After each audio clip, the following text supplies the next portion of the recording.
Hey everyone, welcome back to the Under Par Adventure YouTube channel. Hannah and I are back here with another tournament vlog, and once again it's me that's playing. Hannah on the bag. I'm playing an Outlaw Tour event this week at Wigwam Golf Club. We're playing the Gold course, and this is the same course and club that Q School is going to be at in about a week and a half. So this is definitely a prep event before Q School, but it's also a big professional event with over 120 guys, big purse. So we're gonna test the nerves a little bit, and I've been practicing non-stop since last event. That didn't really work out like I wanted to, but the game feels really good and I'm super excited to get back to it. You have played the blue and the red course here at Wigwam. Yeah, but you've played a little of both too. Yeah, but we haven't played the gold course, and we've heard that the gold course is a lot better and they have hosted some bigger events, so we're excited. Walked it a little bit for that Patriot All-American tournament that was out here, but it's a little different setup and different tees, so it's gonna be interesting. Yeah, so we're gonna go play a practice round today, and stay tuned to follow along.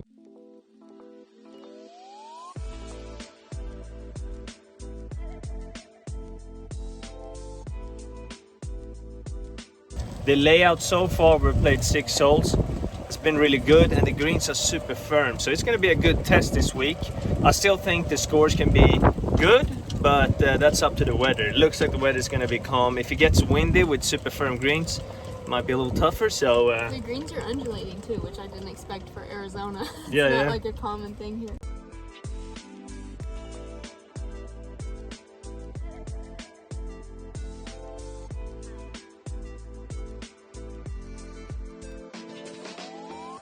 So the greens are super tricky this week. You have, first of all, very small greens, so then you have these runoff areas everywhere. They're all kind of raised up, so hitting greens are going to be super important, and that's what I'm spending the day, kind of figure out where you can miss and where you shouldn't miss, and try to figure out a way to get around this golf course.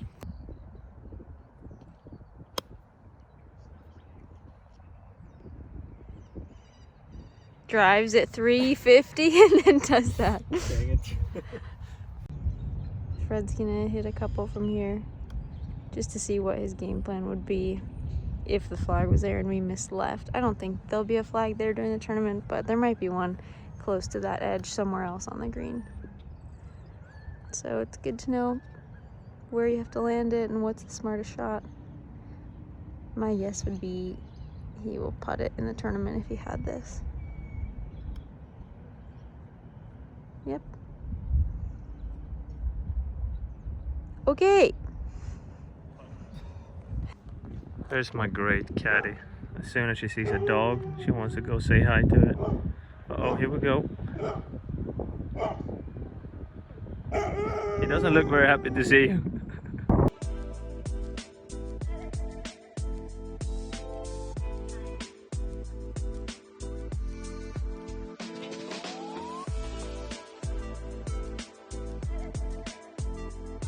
So we just finished the practice round here at Wigwam, and now we're heading straight to our home course, which is Whirlwind Golf Club here in Phoenix, for me to just work a little bit more on my wedges.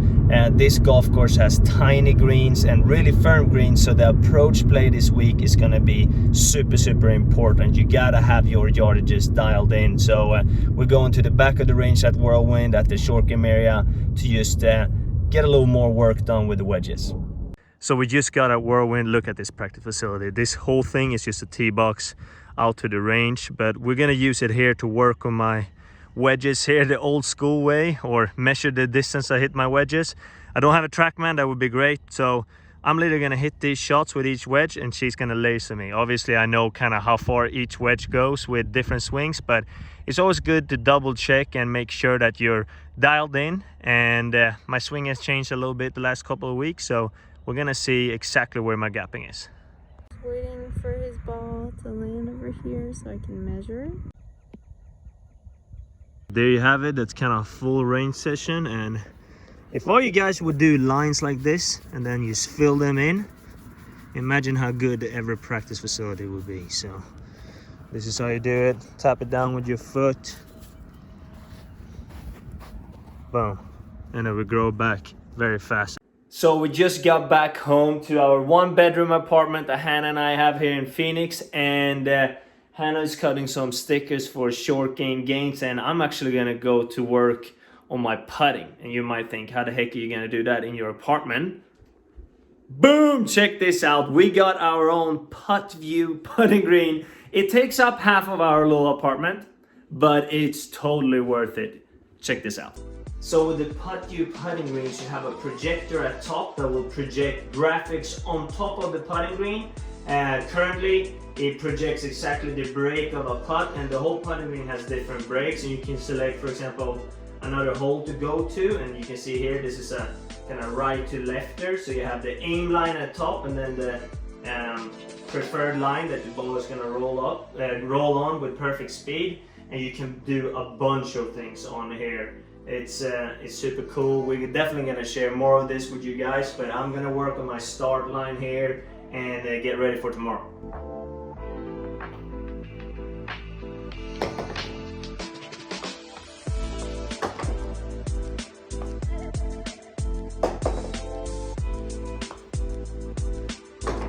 So I spent about 30 minutes working on my putting before tomorrow's round, and it's quite late now. I think it's around 9 p.m.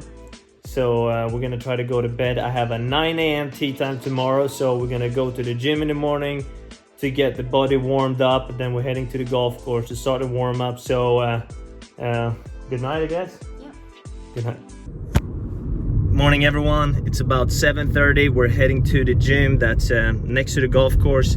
We have a Planet Fitness membership, which is one of the gyms that we work out in, just because they're everywhere. So wherever you go, normally you can find a Planet Fitness and get a workout or warm up in before a tournament round. And luckily for us, there's a Planet Fitness right next to the golf course now. So we're gonna go to that one, get a good warm up, and then head to the course after that.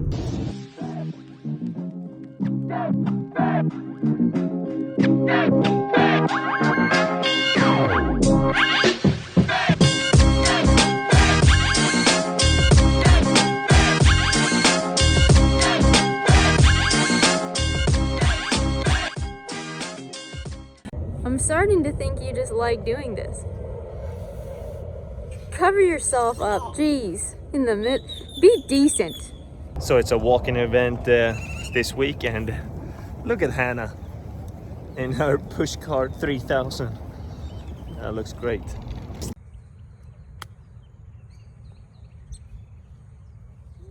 Welcome to Mini Tour Golf. We were here all day yesterday practicing on the greens. And then we get here today and they have sanded them. Great.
So I just got back after the first round. I shot 72 under. Really solid round. I hit the ball great today. Ball striking was really on point.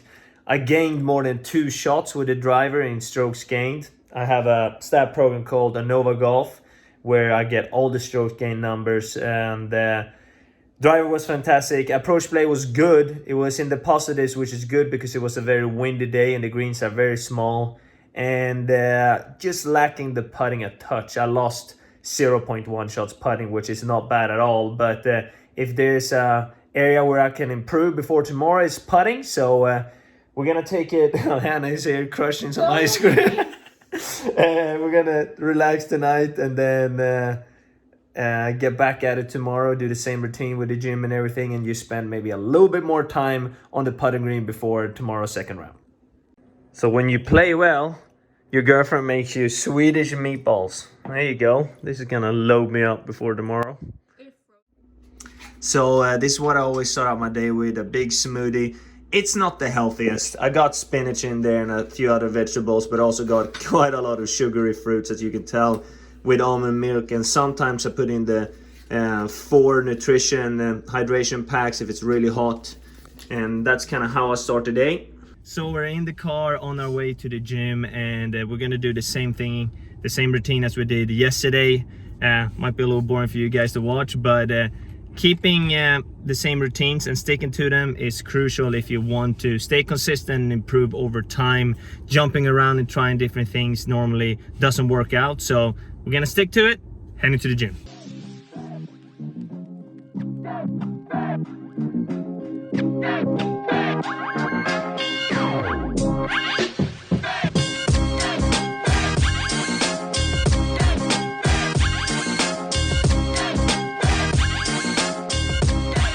Just got out of the gym. I got a good stretch in, activated the muscles that I want to use in the golf swings, and yeah, she's still driving. Yeah, if it was not already clear, Fred is so consistent that he has consistently not gotten his driver's license. Professional golfer with a personal driver. Let's go.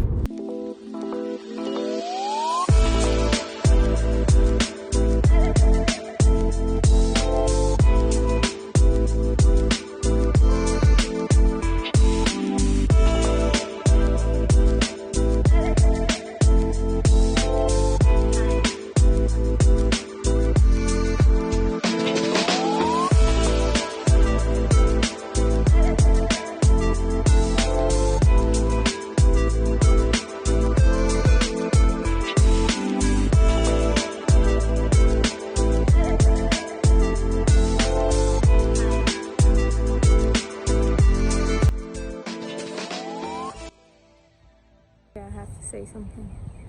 This is a par 4. The other guy's back there in the fairway. This guy's in the rough here. Really good drive. Fred's hit on the green and rolled down to the fringe pin high. Okay.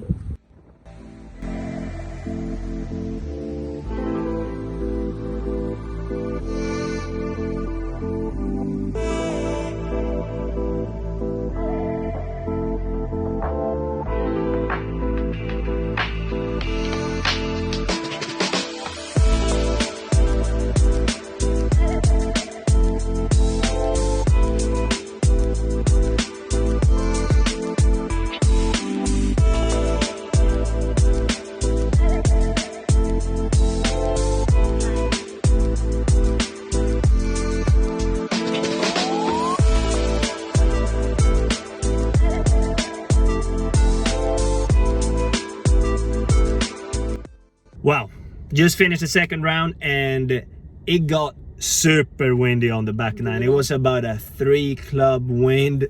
On the front nine we didn't have much wind, and I shot 1 under on the front, and then the wind seriously picked up. On hole number 17, for example, I had 110 in and I had to hit 9 iron. Normally I hit 9 iron 155, 160, and now I hit it 40 yards shorter, so it was kind of brutal. And 117. luckily, my clubs are alive too, because they were on their way straight into a water hazard. The wind took the bag when we were putting, and Hannah had to absolutely book it to get to it. I've never run so fast. Yeah, and she literally caught it just before it rolled over the edge. So that could have been really funny. It's a lot better compared to last week, so we're getting in the right direction. We're trending. 3 hours later. So we had to go out and leave the house tonight for an emergency. Had to keep these kids friendly, but I've walked a lot and it's very warm outside, and there's some friction down there, and it burns. Back there, yeah. not down there. No, down there, yeah, back there. So we're gonna get something to make it not burn tomorrow, yeah. For real athletes, usually they have to worry about like their spandex chafing, or like runners, their like jersey chafes, but for Fred, it's his butt cheeks. I do a lot of squats. Dang it. All right, let's go get it. So we got your issues worked out. Yeah. All good. Yeah. We pretended it was for our baby who had diaper rash. Our poor baby at home. It's okay. It worked. Yeah. No, hopefully I'm ready to go for tomorrow. Just doing some stretches here. Trying to... Stop! He's laughing behind the camera. But yeah, we should be all good for tomorrow. So let's go to bed. It's 10 o'clock. We're going to bed now. Bye. Okay, we're here. Fred is getting a good gym session in for the final round. Let's go. All right, tell him what happened.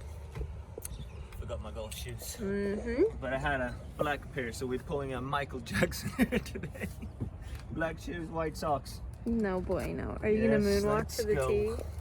Tough competition for Caddy of the Year today, because that's freaking Tom Lehman. Better be on YouTube today, right? I caught the bag yesterday.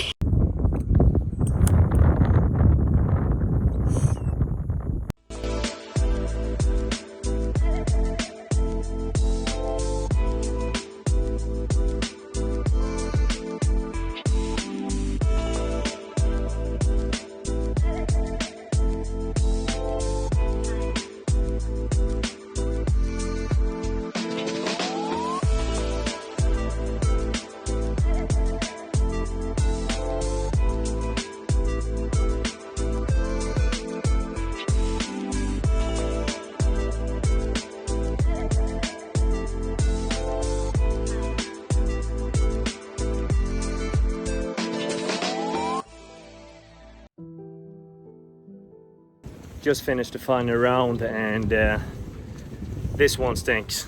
I got off to a rough start, was 4 over after 11, and then fought back, made 3 great birdies coming in with 2 holes to play, and then I finished bogey.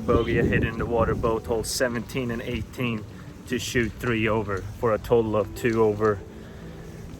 Oh, this sucks. This is the not so fun part about professional golf. When you fight really hard, you get it back, and then you just give it away in the end. We'll see where I finish. Hopefully I'm still in the money. We'll keep you guys updated. Hannah did a good job though. I'm gonna blame the 2 bogeys on you though, shitty numbers, yeah. But other than that, she did great again. Unfortunately, I can't blame it on her. So in the end, I finished inside the money this week and will receive the 27th place paycheck, which will be around $900. $900 might sound like a lot for 3 days of work, but then you don't really understand miniature golf. So first of all, in miniature tournaments, you actually have to pay an entry fee to be able to play in the tournament. And that entry fee is always around $1,000 for bigger events. For this tournament, I had to pay $950 to just get into the tournament. So that is a massive expense. Miniature golf is pretty much professional gambling, where you bet on yourself to play well this week, and all the money in the prize fund consists of the entry fees from all the players. Out of the $950, about half of it goes into the prize fund, and that is what all players are playing for. Additional cost obviously includes travel expenses. You might have to fly or have a long drive to a tournament. They include hotel stays. Luckily for this week, I was able to stay in my own apartment and just have a short drive to the golf course. So my expenses for this week is a lot lower. And if I break down all the financials here, you can see entry fees, travel expenses, additional costs such as yardage book, practice round fees, food for the week for you and maybe your caddy if you're bringing one. You might also have to pay for a caddy for the week, so that's another additional cost. So if you add all those expenses up and then you take off the winnings, you can see that I'm still in the red. And if this would have been that week where I travel on the road, I would be that much in the red. So that's miniature golf for you. If you look at the payouts for the week, I would have to finish top 12 or better out of 122 guys to actually make any money this week. So miniature golf is really, really tough. Only about maybe 4 miniature players out of all of miniature players in a year actually can make a living. If you know any golfer that plays on the miniature, make sure to support them in any way you possibly can. Even if it's just buying them lunch, it would be greatly appreciated, I promise you. And that's it for this tournament vlog. I appreciate you guys from watching. Next week I'm playing the PGA Tour Canada Q School at the same course, at Wigwam Gold Course. So make sure to subscribe so you don't miss out on that vlog. And thank you once again.